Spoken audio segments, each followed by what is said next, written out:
guys, welcome to my vlog. Magluluto ako guys ng pansit Mickey. Ito pansit Mickey guys. Pansit Mickey, lagyan ko guys ng repolyo. Mix na ano. Yan. Tapos sahog ko guys ay chicken. Tapos ang aking sangkap, bawang sibuyas, saka bell pepper, dito mantika, saka toyo. Yan, tara, luto na tayo guys. Mix natin guys yung manok.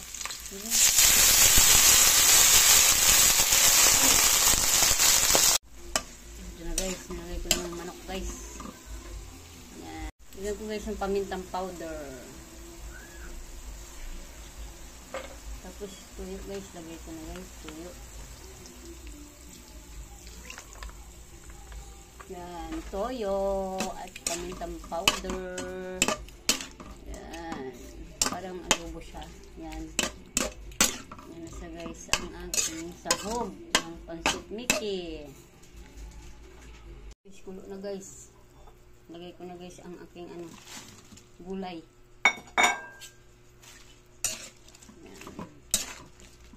Lagay ko na ang gulay. Lagay lang yung repolyo.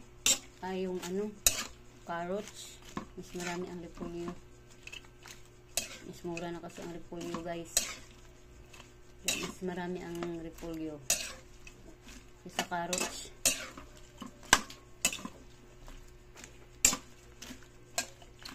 Yan. Nalagyan natin. Para malo ng gusto.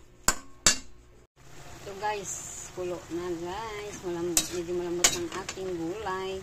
Lagay ko na guys ang pansit Mickey.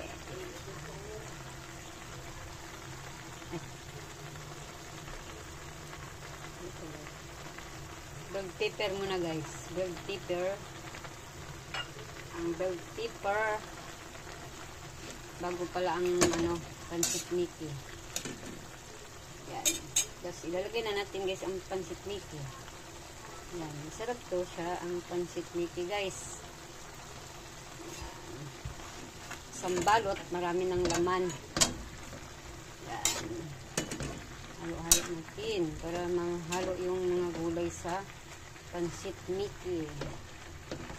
Mas gusto ko pa to guys ang pansit Mickey kaysa bihon. Mura lang guys, makakain ka na ng pansit. Pansit Mickey. Hindi na natin siya asinan kasi sa tuyo pa lang na siya. Maalap na.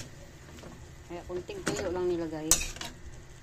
Kahit sa seasoning, maalat na rin siya. Kaya okay na siyang mag-asinan. Tapos sagay na natin yung seasoning. Yan. Seasoning maalat na eh.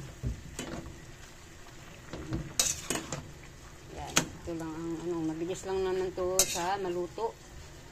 Ang pansit Mickey.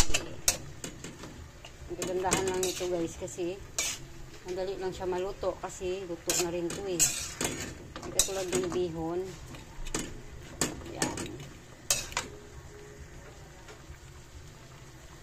Guys, maluluto na ito guys ang aking pansit Mickey. Yan, luto na ito guys kasi saglit nito maluto. Ready to eat na ito guys.